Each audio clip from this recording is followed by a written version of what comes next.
Bonjour et très heureux de vous retrouver depuis le Sofitel Bellecour où nous enregistrerons à nouveau les émissions Lyon Décideur toutes les semaines. Et pour évoquer la réouverture du Sofitel, je reçois dans un instant Jacques Bourguignon, le directeur général de l'établissement lyonnais. Mais tout de suite, quelques infos en bref avec Nutrisense, le spécialiste de la nutrition santé qui signe une nouvelle acquisition en Espagne, la deuxième en 2 ans et demi, à savoir la société IPCO basée en Extremadura, une entreprise de 38 personnes pour 8 millions d'euros de chiffre d'affaires. Avec ce renfort, Georges Deveza, le PDG de Nutrisense, vise plus de 85 millions d'euros de chiffre d'affaires pour un groupe de 340 personnes avec 4 sites de production, 3 en Bourgogne et 1 dans la Vienne. Nutrisense, filiale à 60% du groupe lyonnais Evolem de Bruno Rousset, vise d'autres développements en Europe. Jiffy, l'enseigne spécialisée dans la décoration et l'équipement de la maison, vient d'ouvrir un magasin à Limonest en sortie d'autoroute. Plus de 2800 m² de surface et 13 emplois créés avec plusieurs milliers de références en vente à petit prix. Le groupe de Philippe Ginestère a réalisé 1,5 milliard d'euros d'activité l'an dernier avec 800 magasins. Il compte passer à 1000 magasins en 2027 avec 10 000 personnes. Aérien, la compagnie espagnole Volotea confirme l'ouverture de sa 6e base en France, à Saint-Exupéry, pour le 8 octobre prochain, avec entre autres le lancement de 4 nouvelles lignes à destination des îles Canaries. En 2021, Volotea, qui a débarqué à Lyon en 2018, proposera plus de 20 destinations depuis Lyon, avec un Airbus A319 qui sera basé à Lyon-Saint-Exupéry. La compagnie annonce la création de 34 emplois directs. Enfin, le chiffre du jour, 2000, c'est le nombre de saisonniers que le Club Med va recruter pour la saison d'hiver depuis son siège lyonnais de Gerland. Des embauches à destination de ces 18 villages alpins et principalement dans l'hôtellerie-restauration, mais aussi dans les sports et loisirs. 220 personnes sont basées à la direction Europe-Afrique-Moyen-Orient du Club Med à Gerland.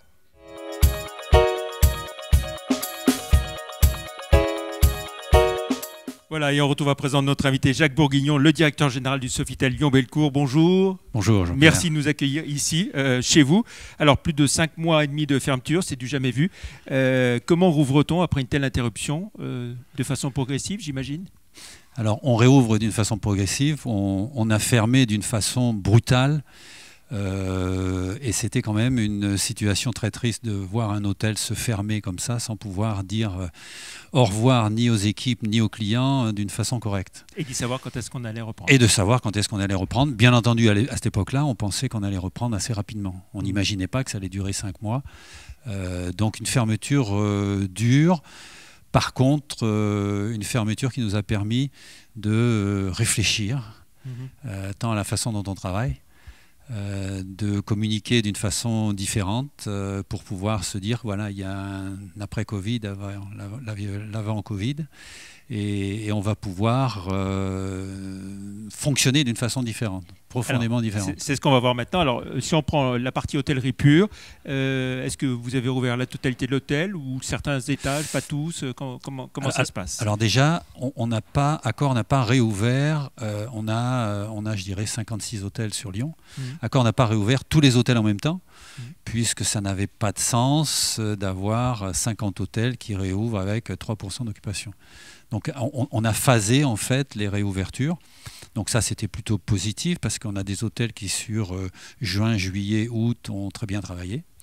Et en ce qui concerne le Sofitel, on a décidé de réouvrir avec, je dirais, la plupart des services. C'est-à-dire toute la partie hébergement est réouverte. On a réouvert 4 étages, le premier, le deuxième, le troisième et quatrième étage, et puis bien entendu le 7e étage avec les suites et le 8e étage avec la restauration, avec une nouvelle offre pour pouvoir créer un petit peu le buzz et montrer qu'on a bien réfléchi. Alors, pendant... Justement, sur la restauration, nouvelle carte, nouvelle formule Alors, nouvelle offre.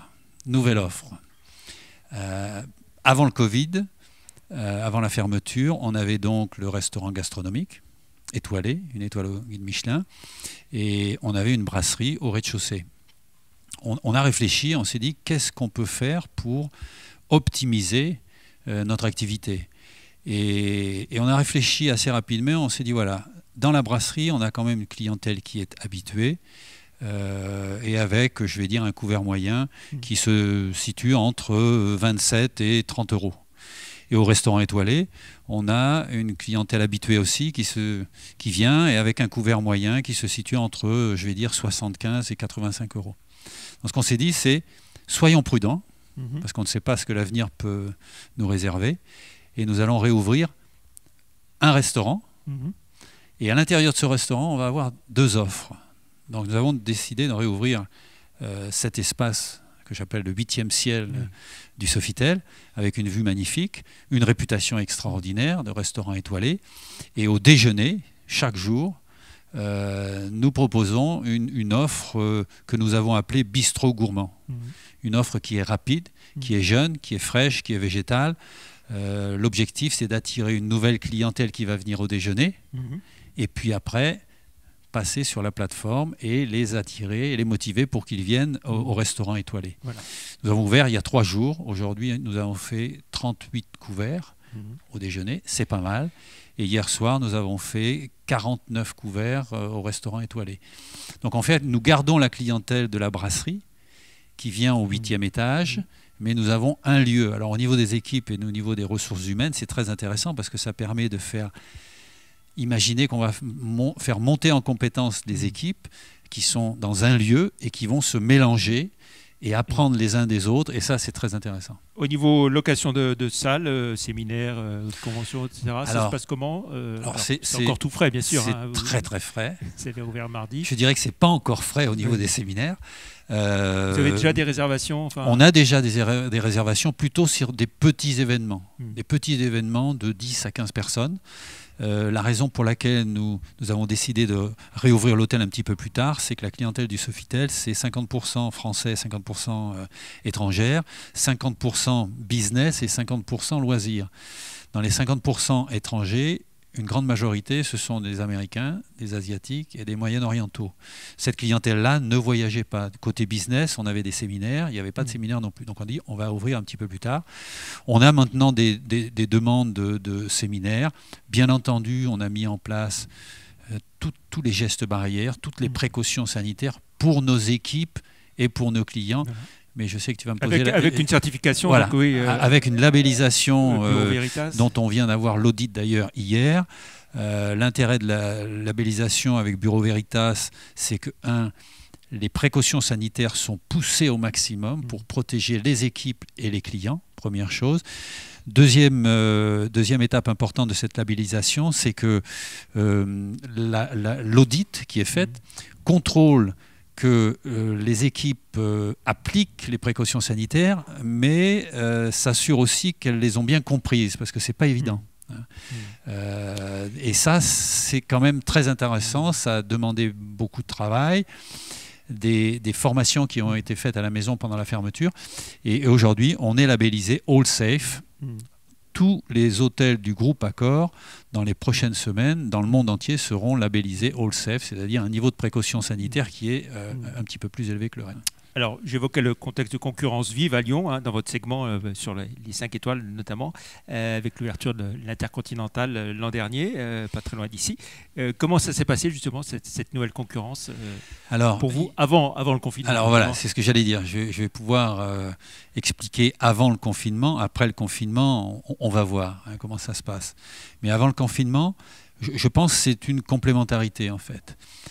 Au cœur de Lyon, dans le 2e arrondissement, on avait besoin de pouvoir, lorsque nous avions des demandes de 500 chambres, dans les 5 étoiles, on avait besoin de dire oui.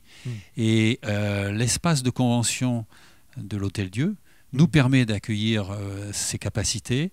Et maintenant, avec l'Intercontinental, plus les autres 5 étoiles, y compris le Sofitel, on peut dire oui à des conventions, à des événements de 500 personnes. Ça, c'était avant le Covid. Après le Covid, on va voir comment ça se passe. Mais je pense qu'il y a vraiment une clientèle internationale qui va revenir. On en est conscient. On le veut, on en a besoin, et cette clientèle internationale, elle aura le choix entre des hôtels indépendants et des hôtels de chaîne internationale. L'Intercontinental a rouvert un peu avant vous, c'est un risque que vous avez pris? C'est pas un risque, on a pu voir comment se fait une réouverture dans des conditions comme celle-là. Nous, on est très attachés à la clientèle lyonnaise.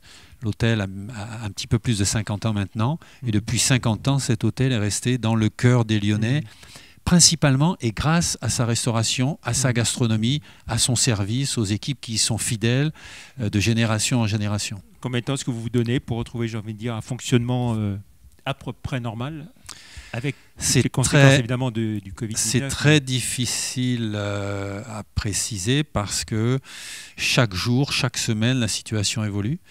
Je pense que on a déjà une petite évolution qui se sent en ce moment par rapport à ce qu'on pensait faire en termes d'occupation, mais c'est moins de la moitié de ce qu'on avait fait en 2019. Donc il faut être très prudent dans les prévisions, mais je pense qu'on va devoir vivre quand même avec ce virus, même si un vaccin est trouvé par exemple l'année prochaine. Mais on imagine que sur fin 2021, début 2022, on pourrait retrouver les niveaux d'activité que l'on a eus en 2019, qui était une très très belle année. Très vite pour finir, il nous reste très peu de temps. Vous évoquiez la création en 69 du Sofitel ici à Lyon. Vous avez eu donc 50 ans l'an dernier.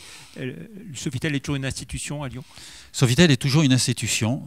On l'a vu avant-hier lorsque nous avons réouvert avec toutes les équipes, parce que c'est le travail de toute l'équipe, une réouverture d'hôtel. Même si la fermeture a été violente, tout le monde était content de revenir, de se retrouver, les équipes, les différents départements, et puis retrouver aussi les clients. C'est une institution, on le voit, les clients fidèles, tant de l'hôtel que de la restauration, que ce soit restauration étoilée le soir ou le bistrot gourmand au déjeuner, sont tout de suite revenus. Le Sofitel, c'est une équipe de combien de personnes au total? 142 personnes. Aujourd'hui, une partie, bien entendu, est restée en activité partielle. Donc, j'ai 75 personnes qui sont sur le terrain pour réouvrir l'hôtel. Et on est vraiment content d'être tous ensemble. Et un chiffre d'affaires 2019, on va dire, avant Covid-19? 15 millions d'euros. On a perdu plusieurs millions d'euros avec ce Covid. Mais je pense qu'il faut parler de la relance et de tout ce qui est fait pour se différencier de la concurrence.